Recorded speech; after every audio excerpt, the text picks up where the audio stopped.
Hello, everyone, and welcome back to another episode of JD's NASCAR and Sports Podcast. Today, we recap the race at the Charlotte Roval and look forward and give a little preview of Las Vegas and the round of 8. Before I start the race recap, I just wanted to remind everybody to continue to like, listen, rate, review, subscribe. And thank you all for listening and continue to listen.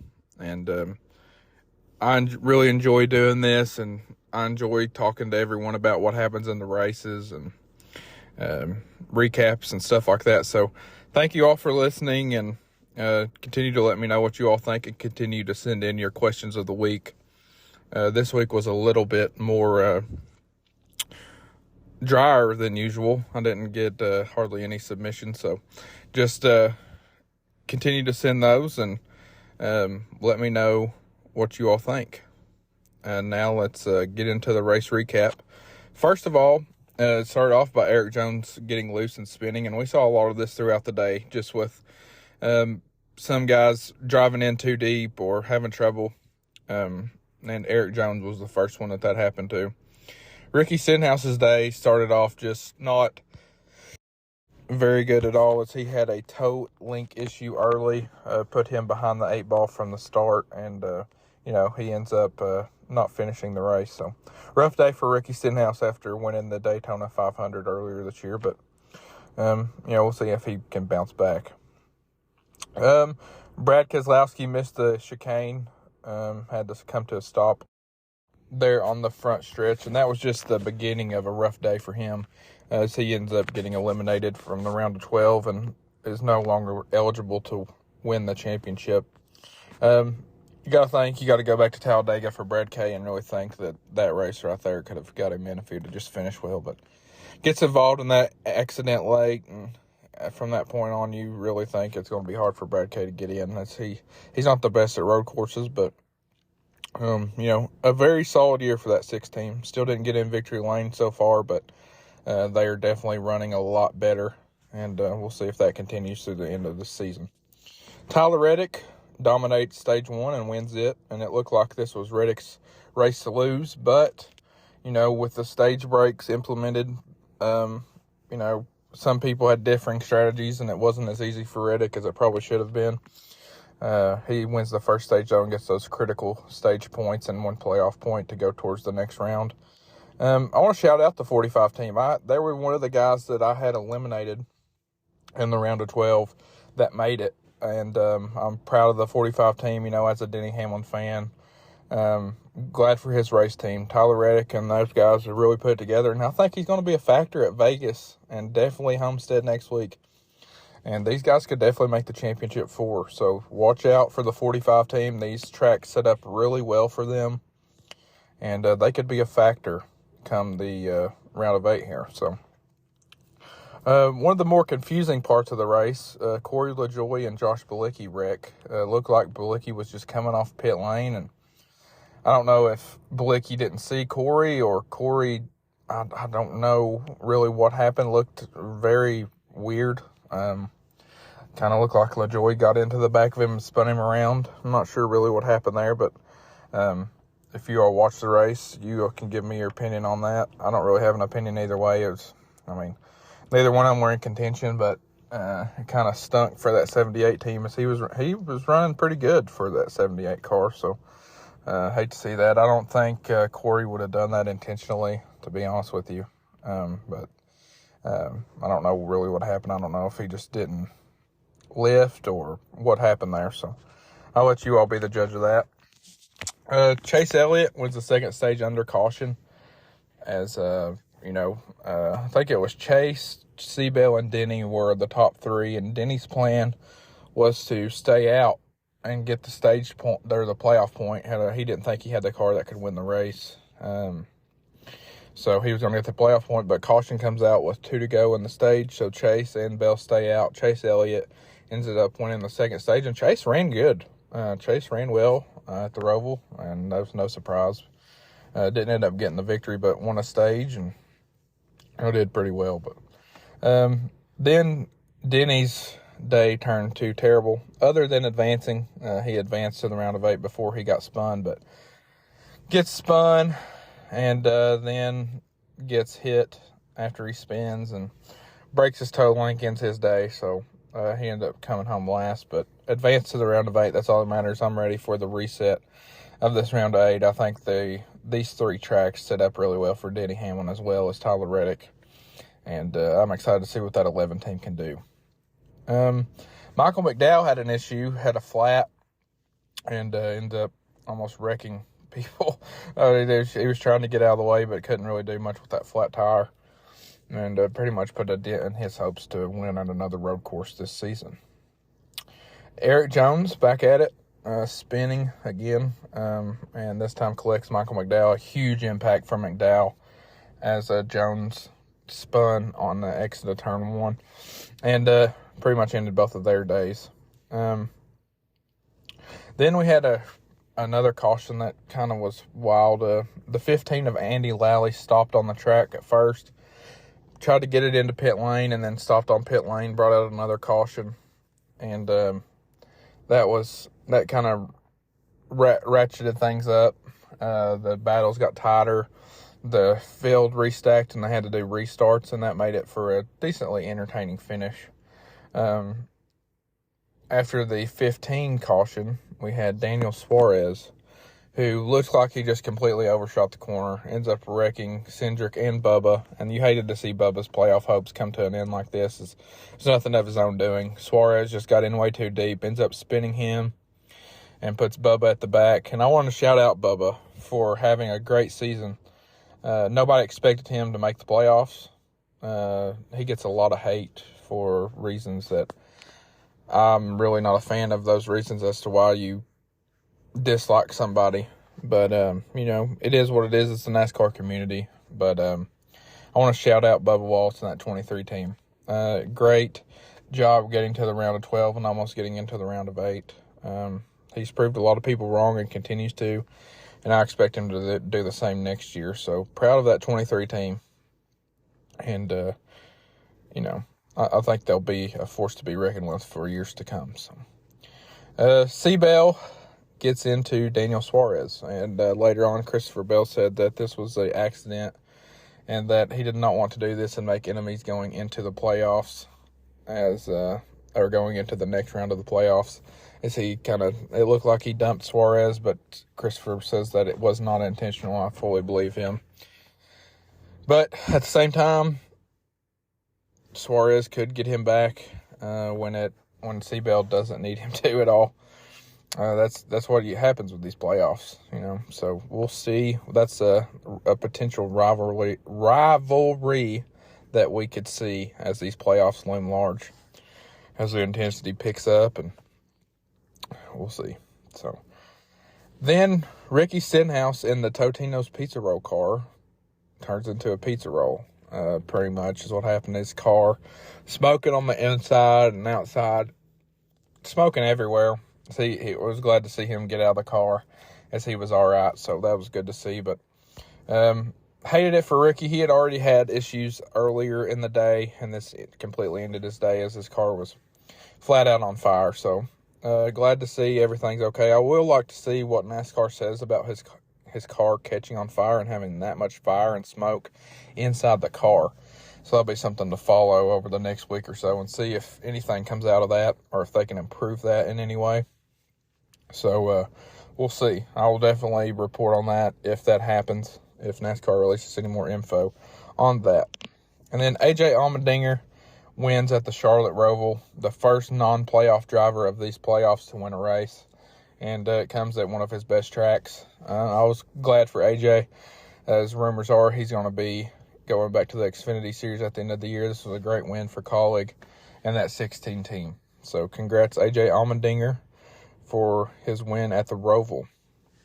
With AJ winning, we have Ross Chastain eliminated, Bubba Wallace eliminated, Brad Keselowski eliminated, and Kyle Busch eliminated. I had 3 of the 4 correct in my predictions. I had Kyle Busch advancing and Tyler Reddick being eliminated. So 7 of the 8 left I have predicted. That's pretty decent. And all my championship 4 are still alive. So we'll see if that continues. My streak of wins comes to an end at 4. I picked Kyle Larson to win at the Roval. That did not happen, sadly. It kind of all started in qualifying, it was actually practice. Larson hit the wall, broke toe link, and had to start at the back, didn't get to post the qualifying time. So by then, pretty much just racing for points at that. I mean, you're not going to come from last to first and win a race at a road course like that in this next-gen car. So once that happened, I knew the prediction was pretty much dead. But I couldn't go back and change it as I'd already posted the podcast. So we'll try to start a new streak this week. And moving on to Las Vegas, I think that, last year, Joey Logano and Ross Chastain battled it out for a spot in the Championship 4, and both of those guys raced pretty good, and Logano made a winning move and advanced his way into the Championship 4 and ended up winning the championship last year. And, I could see this race coming down to that again. I think this is going to be a good race. The next gen is awesome on 1.5 miles. Las Vegas is a great track, and, I think that you look at the guys that have been great on 1.5 miles, and you look at Kyle Larson, you look at Denny Hamlin, you look at William Byron, those 3 guys, and I could even throw Martin Truex in there, but he struggled these playoffs. Didn't have a top 15 finish all playoffs long so far. Is he going to get that mojo back? Is that team going to go back? But those are the 4 guys I'm looking at. Those are the 4 guys I've narrowed it down to winning this race, in my opinion, and advancing their way into the Championship 4. And, I think it's a toss-up between those 4 guys. And, also, I like Ryan Blaney here, but Fords have really struggled on straight-up 1.5 miles this year. As you all know, Ryan Blaney's in my Championship 4, but I don't think he gets it done here at Las Vegas this week. But he's another guy to look out for. The Fords are usually strong here, but for whatever reason, they just haven't been this year. So, I think that we'll look back and say this was a really good race, to be honest with you. I could be wrong, but I'm expecting to come in here next week breaking down a great race at Las Vegas. So, I think the team to beat, I'm going to go with Joe Gibbs Racing. I think that the Toyotas have just been awesome. And you got Denny, Truex, Seabell, and Ty Gibbs. Those 4 guys, I think they'll all run well. And 3 of the 4 need to. They're still in the playoffs. And, I think that will be pretty awesome. And I'll throw Tyler Reddick in that group as well as Toyotas. I think all those guys are going to be very strong. But, who wins this race? I really can't say straight up. And I'm going to pick Denny Hamlin this week just because, you can say I'm a homer, you can say whatever, but I'm basing it off facts here. 1.5 miles, I think the 11 has been the most consistent speed-wise. I would go 24 or 11, Byron or Hamlin. And I think, Byron won here earlier this year. He's very strong. I could very easily see him winning this race too. But I think, the 24 is due for some kind of crazy thing happening. Like, I don't know if that makes sense, but, he finished first, second in the last round. They're rolling. I could definitely see something strange happening, such as a bad pit stop to cost them a win or getting caught up in someone else's mess. But I think Denny Hamlin wins this race and advances his way into the Championship 4, and then their sights will be set on Phoenix. We'll see. I think, Larson as well could be a factor, but you look at Byron and Hamlin, and I think those are your 2 strongest guys and have been consistently. So that's my pick, and you all let me know yours. And like I said, I'm looking forward to Vegas this Sunday, and I hope you all will watch and see if anybody can win their way into the Championship 4, and I think it'll be a playoff driver who wins. So it'll be a fun time, and you all watch and let me know what you think. But let's get on to this week's question of the week. Actually, change of plans. Before we get into the question of the week, I want to take a second to touch on a couple news things. There's rumors circulating that Noah Gragson is now the front runner to get in the 10 car of Eric Almirola. I listened to DBC earlier this week, and Bob Pockris mentioned that. So that would be awesome, honestly, to see Noah back in the Cup this soon. I thought maybe Xfinity or Trucks and then get back into Cup, but if he has that opportunity to jump back in a Cup car this soon, I would love that for Noah. I would definitely support him. So I hope that happens. I hope Noah gets a good Cup ride. I know Stuart Haas has struggled this year, but, got to think with the new nose coming for Ford at the end of this season that maybe they'll get a little bit better, and we'll see. So, but I think Noah will definitely be a good guy for that 10 car. I think he has a reputation just from this year of running bad, but the guy knows how to win. He went out and won all year long last year in the Xfinity Series, and I think he can definitely make that 10 car a contender potentially in the playoffs next season. So we'll see. I love Noah. I'm a big Noah fan. And another guy I'm a huge fan of and a friend of now, Daniel Dye. He's making his second career NASCAR Xfinity start this week at Las Vegas. You all go root him on in the number 44 champion container car for Alpha Prime Racing. I think, he already took the 44 to its best finish of the season at Texas. And this guy is on the come up, I'm telling you. So watch out for him. He's going to be a factor, and hope for another top 20, top 15 for that number 44 car. And I think Daniel's the guy to do it. And he'll also be in the car at Phoenix. So y'all watch, and this week at Las Vegas, I've got high hopes for him. It's a traditional mile and a half. Ran well at Texas, did all things right. So we're rooting for the 44, and hope you all do the same. He's a great guy, and I think that he's an even better NASCAR driver. As he's done a great job in his rookie season in the Truck Series and continues to do great things. So shout out to Daniel. And shout out to you all for listening to this podcast. And now we will get into this week's question of the week. This week's question of the week comes from a new listener, which is awesome. Thank you for sending in your question. And it is, what is your favorite track left this season? That is on the schedule now. And, that's a good question. Track-wise, I would say probably Homestead, Miami. But if you want drama and crazy stuff happening, you got to watch Martinsville. The cutoff before the championship. It's always stressful. It always comes down to the last lap as to who's going to make it in and who isn't. Last year, as you all know, Denny Hamlin was battling Ross Chastain for the final playoff, or the final championship 4 spot. Denny went out, won both stages of the race, and was looking like he was in good position to advance his way. And Ross Chastain pulled a move of the century and the Hail Melon and advanced his way into the championship 4. So it's stuff like that that happens at Martinsville. A couple years before that, you had Kevin Harvick making a last-ditch effort to make his way into the championship 4 by trying to wreck Kyle Busch to get in, and that didn't work as Harvick ended up spinning himself as well. But it's just stuff like that. It seems like it always comes down to the last little bit of the race, and that's something you want to see. If that is something you want to see, then watch Martinsville in a couple weeks. But just as far as the track and the great racing, I love Homestead, to be honest with you. I love Homestead, Miami, the 2-groove track. You can run right up next to the fence. You can run bottom. I mean, it's awesome. So I think that'll definitely be another good race to watch. But I don't think the only bad track left is sadly where the championship is. And I'm not saying that it's a bad track. I'm just saying it doesn't put on the best races. And that's Phoenix. I really wish they would go back to Homestead for the championship. But that doesn't look like that's happening anytime soon. But, it is what it is. We'll enjoy it.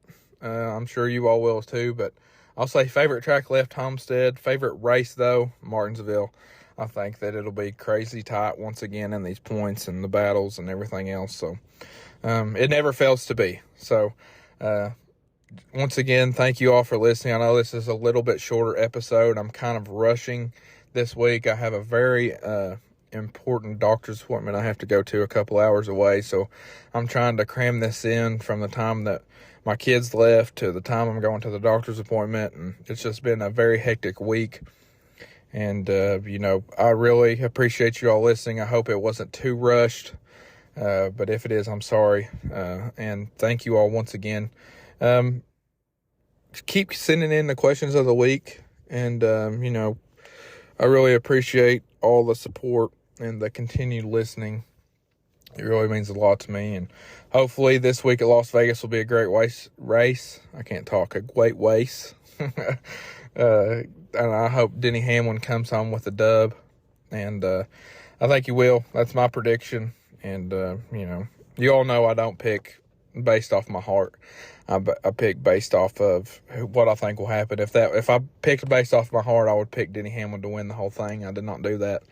I picked Martin Truex to win the championship, which that pick isn't looking the best right now. But maybe it will come this round. We will see. But I think that we are due for a good race. We are in for a good race. And after the Roval it wasn't terrible, but it wasn't the best either.